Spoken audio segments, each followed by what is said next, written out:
Hey guys, on this video I'm going to be talking about episode 9 of season 4 of The Handmaid's Tale. It is called Progress, and as always I'll just warn you because I will be going into full spoilers from the start of this review. It's another solid episode, if not as good as some of the recent ones. There is one scene particularly in the middle which I'm not that keen on for obvious reasons. I'll get into one or two other question marks, but solid stuff. So I'll start talking about it, and obviously the place to start is with the June plot. And the thing with her this week is then after opening up to Luke and telling him the full truth about the last time she saw Hannah in Gilead, the two of them decide to unite to start a plan to infiltrate Gilead to get Hannah back. And in doing so, Luke reveals to June then he has all this research, all this intel that he's been preparing on Gilead and potential leads into getting Hannah back, which is really impressive stuff. I like it as like a character thing for Luke, and it obviously makes sense that he would be doing things like this all these years on his own and in Canada, and it makes sense that he would want to be doing something to one day make a move and get his daughter back. So it's good stuff, and it moves things forward. It's a positive like movement forward for June and her plot. Now, there's two big scenes in them doing this because they're looking for people with resources who can help them. And at one point Luke says, I've tried people locally here in Canada and no one seems to have the resources, but there is one person we could contact. I think it might be June who suggests it in Gilead, and that is Lawrence, because obviously they've been quite close. And so you get this scene early on, June talking to Lawrence on the phone, which is a really interesting scene. It's very well shot with like the sort of front of June's face and the reaction over the phone with Lawrence. And once again, it shows that we're in a very murky place with Lawrence. It's very hard to read him as a character. He seems like a very in-between, like flitting between the two sides sort of characters, very political. And again, I really enjoyed Bradley Whitford's performance in the scene. He has this very sort of bright sort of sounding voice when they first start speaking. Hello, June Osborne. Hello, Canada. And he's almost quite sarcastic. He kind of mocks her and runs her down a bit and says, oh yeah, sure, because you're really Mother of the Year. And he just suggests that she's better off where she is. She's in better hands. And it's a strange sort of thing with Lawrence where it's hard to tell whether he's being full-blown sort of heel, full-blown, this is my side and you're not getting your daughter back. Or if it's just that he is towing the line and he's sort of playing the political game. I think because there's almost a sense that he is just advising June and saying it's maybe best if you just leave it alone for now. But I think we've seen with Lawrence then he does want to do good, but then he feels the best way to do that is playing the politics to do it from within. And there's hints in this scene that he does care about June. So he makes an offer anyway. He says, you can have Hannah back if you give us 10 of the children that you got out of there in exchange. And June, obviously, fair credit, isn't going to go for that, isn't going to take the deal. And yeah, but that's the theme of the episode actually, is like this sort of compromise that you sort of have to sometimes have to make progress. I think that's why the episode's called Progress, and there's another example of that at the end of the episode. So it's almost like, yeah, to get what you want, to get Hannah back, you have to give us something. And it's obviously quite a big ask, 10 children, 10 innocent children, but that's kind of, I think we're seeing what a sort of a classic politician Lawrence is in a way. But very interesting scene, very powerful. And the other big scene with June is then, and I think this is Luke's suggestion from what I can remember, but he says there's one other person who could help us, and that is of course Nick. He's a commander now, and it's revealed in the scene really that then Luke knows about Nick and June, because he kind of says, well, why don't you take Nicole with you? I'm sure he'll be pleased to see Nicole, his daughter, with you. And that line obviously reveals that he knows about it, and it's a very awkward scene. It's a very emotionally charged scene because of this stuff. And I was dreading it. I was cringing a bit when it was revealed that then June's going to go and see Nick, because again, the sort of romance being brought back up, and almost like kind of a love triangle with the three of them. Not exactly, because it's not like Luke was going as well, and he obviously gave her his blessing to go, because doing anything for Hannah. And again, I think that goes back to the theme of the episode, because it's almost like Luke is willing to put aside his feelings and his sort of this idea that my wife, was with another guy and they had a child together, but he's willing to put that aside if it means they might get Hannah back.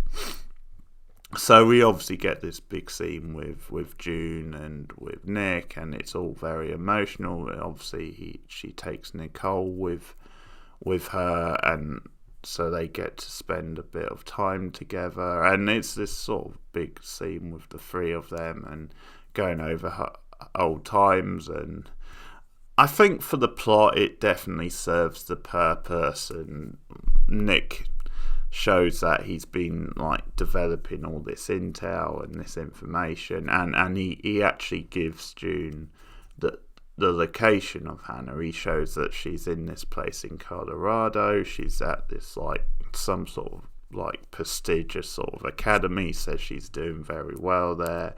But he also says you wouldn't really have a chance of getting her back, taking her, because there's guards all over the place. But it's just important for you to at least know where she is and have this information. So that's obviously really impressive from Nick's point of view, and June's very moved by it. And it kind of sparks their feelings again. But the scene itself is quite well done. It's just a bit over dramatic. I think we naturally go to the June Nick stuff again with their romance, and they do kind of kiss.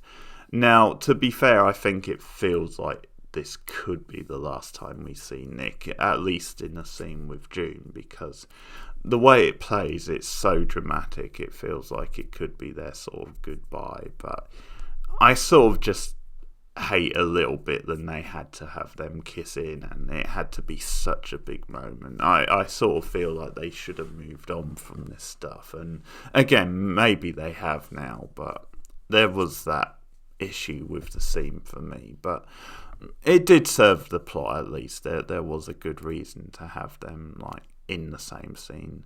So then they're sort of talking about later, okay, how can we progress now, and how can we like get inside now? And this is when the big reveal comes at the end of the episode, this big twist. And it's when they're talking to like the Canada representative, and he says, well, we have a guy who can give us intel on Gilead. And they're like, well, who? And he's like, Fred Waterford. And obviously their jaws hit the floor. It's like, what? And he says, well, he's given us all this intel in exchange for us letting him go. We've dropped the charges. And June's really pissed, not only because of what they've done, but she then realises then they used her testimony as like a spark, where it sort of forced Fred's hand into like making this deal and giving them the intel. And again, it comes back to compromise. This obviously in some ways is a positive thing for June and for Luke and the rest of them, but it's just this sense that, hey, we have to allow this rapist to go. And that's the point, that's the morality of it, that Fred is just awful and deserves to like suffer for what he's done, deserves to be put behind bars for a very long time. And now, because of this compromise, because of almost like self-serving interest on the government part, then they won't. And obviously it is the bigger picture. It is obviously important to get intel on Gilead and to try and go in and turn things around, but it just brings up the question, this guy is a rapist, he's terrible, is it worth letting him go for that? I think that's the sort of dilemma. And June goes off in a rage in the end of the episode. She like literally threatens the guy, goes out, says, "I will kill you," screams he's a rapist, you let him out. And that bit I didn't like so much. I thought that was a bit over the top, a bit OTT. And I think sometimes this season, if there is a small complaint with June, is that we have sort of done that stuff a bit too much. We've gone with, oh, she's a badass, she's out for revenge, rage. And obviously you understand why she's upset in this scene. It just, the ending of it and having her do that, I think, was just a little bit over the top. And probably because she has done it, quite a few times. And there was just something about it which maybe didn't feel quite natural. But that's what it is. And obviously it'll be interesting to see what they do with this twist. Because another thing is, for the storyline point of view, is it best than Fred gets let out? I mean, maybe if you're looking for like a proper sort of conclusion to his storyline, then it might have been better to have had him go down, taken the fall. And I mean, there's another season, but obviously they could have still have revisited him next season in prison. But we'll see where they go with it. Speaking of that sort of thing, another big thing is Aunt Lydia now is once again the sort of the aunt for Janine, who is a fellow handmaid. And we also see the return of Esther, who appeared in the first couple of episodes of the season, and now obviously she's been captured by the authorities, and she is a handmaid. And we see that she's gone on hunger strike. She refuses to eat out of protest, and so they're starting to debate what to do with her. And obviously after a certain amount of time, if they refuse to eat, then they are essentially punished and I think sent off to the colonies. So she's on that sort of route. And Janine, who obviously knows her, sees this, so decides to appeal to Aunt Lydia. And she says, why not give her a chance? She's been through a lot. She was like constantly abused at the farm. And just give her a chance. Just let me sort of talk to her. Or Aunt Lydia suggests that actually. And it is Janine who turns her around. At first she goes in and talks to her and warns her about the consequences if she doesn't start eating. And Esther obviously realises what's going on. Then Aunt Lydia has sent her in. And at first is like resistant. But what's good about the scene is that Janine is sincere in what she's doing. She is looking out for Esther, because at one point she says, it's important you eat, it's important you stay alive, because then you can be around for when things are better. And it's quite a nice thing for Janine, because obviously she has this experience, so she knows what she's talking about.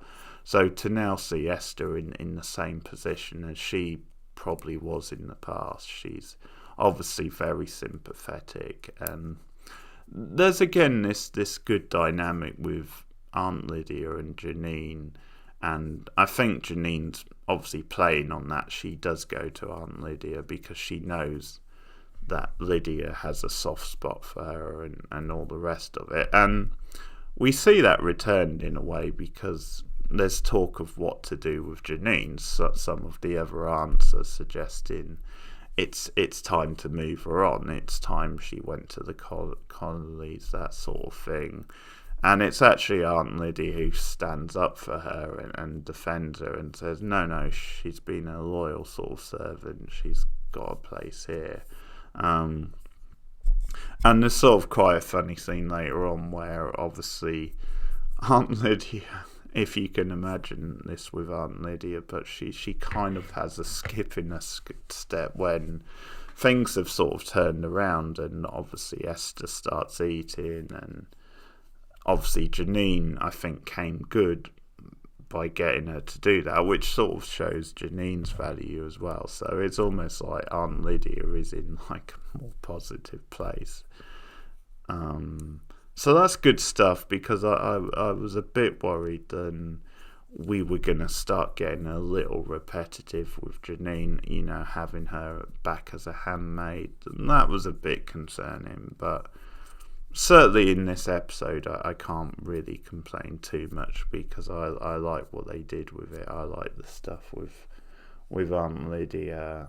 And the only other stuff is that Fred and Serena get visited by the commander in Gilead, one of the commanders who we've seen before, his wife Naomi, and they're visited separately. Naomi says to Serena, if things don't go your way and you end up going down for this, then I would be happy to raise your child for you. And sort of there's this suggestion that if Fred did go down, if he was, you know, prosecuted, but they let Serena go, then if she went back to Gilead, for example, she would have no power really, because she wouldn't have a husband by her side. So there's almost this idea that's put out there about Serena becoming a handmaid, and that's obviously something she's dreading, and Fred's like, well, I'll never let that happen. But the more interesting scene is probably the one with Fred and the commander, and this is where Joseph Fiennes actually gives a really good performance, because he's trying to like convince the commander to like help him out, to use his like political power to get Fred out, to get him and Serena out. And he's suggesting things like, well, compromise, you know, come up with a way to get more of a foothold in Canada. It's like giving aid and what have you, and the other commander is sort of like coming up with an excuse, saying we've been trying different things, but it's very difficult, and it's at the moment it's just not happening. And just the rage in Fred and the way that comes across from Fiennes, I thought was really effective. So I like that scene a lot, actually. So that's Handmaid's Tale for the week, episode 9, which means there's one more of this season.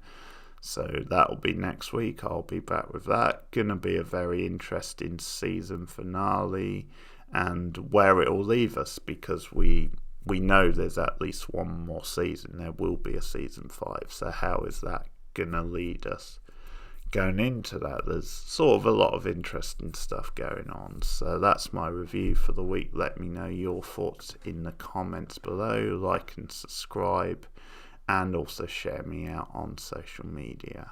But thanks for listening. See you guys again soon.